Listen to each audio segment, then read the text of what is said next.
So, Brian's Tech Therapy and Stop the FOMO have made a video on the Bravia 9, and I was asked to take a look at it. I'm like, what, 7 minutes and 57 seconds in, and I literally can't take any more. They're basically apologizing for the fact that Sony's Bravia 9 has blooming. They saw it, and people that own the TV have seen it, and it's going to come out that the thing has damn blooming and can't beat a Sony A95L. And now they're saying, oh, you can't compare this to that, and it's not fair because it's not designed to what do they say, it's not designed to minimize blooming but to wrap around the image and give micro contrast, blah blah blah. Here's the deal, it's OLED pricing. I mean, it's Sony OLED pricing. So for the amount of money that they want, save yourself the hassle and go get a Sony A95L. Just don't even waste your time with the Bravia 9. It's still LED. It's still going to have blooming. That's the short and sweet. I don't know why it's so hard for them to say that. And at the price point that Sony charges, it's unacceptable for it to have a drop of blooming. I understand that people don't agree with that statement, but that's tough shit because at the end of the day, this is an extremely expensive product.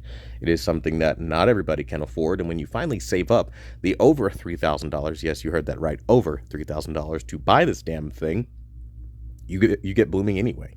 So if you're going to get blooming anyway, why not go to somebody like, oh, let's say TCL even, thousands of dollars cheaper, not hundreds, thousands of dollars cheaper, and then you can maintain brightness, clarity, black levels, all the stuff they're bragging about that the Sony can give you.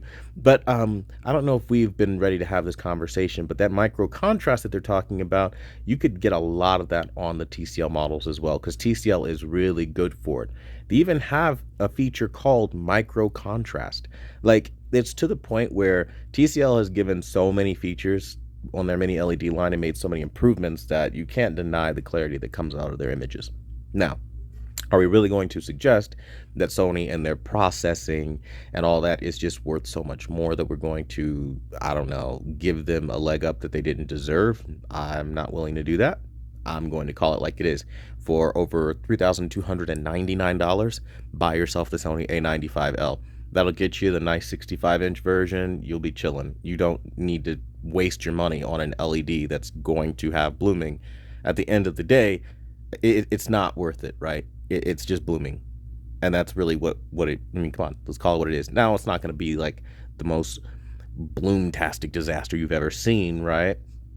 But at the same time, you are paying a massive premium and you're not getting it. That's the short and sweet. I do not need to watch them filibuster for 45 minutes and 56 seconds to know that all they are doing is literally just apologizing for the fact that you can't compare an OLED to a mini LED. That's not what the hell they were saying a little while ago. Everybody was expecting this to compete just as well and to be an OLED slayer and all that crap. And well, here we are. The apologies are already beginning. The excuse comparisons of, compare a Porsche to this before you take it on the track. This is not a fucking car, okay? That costs over $100,000 plus dollars. This is a television that is costing $3,200.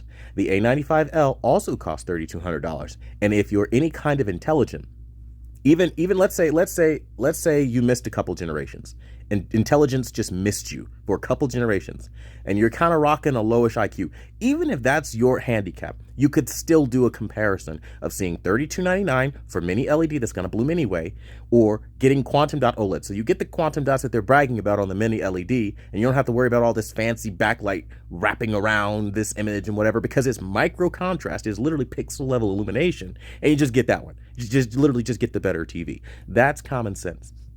Now they want to argue that when there's a sun in the sky, it's brighter. Dude, nobody, I mean, literally nobody cares. I have owned so many LED TVs, it's not even funny at this point. And the common complaint is when there's a bright scene, they have to turn down the brightness because it's eye-searingly bright. So nobody really actually wants bright TV. We just want brightness where it's supposed to be. And for that, just go pixel level illumination, go Sony A95L over the Bravia 9. Case closed, problem solved, then there's no real need to investigate any further into this video. Thanks for watching the #1 brand in honesty, and until the next video, I'll see you guys later.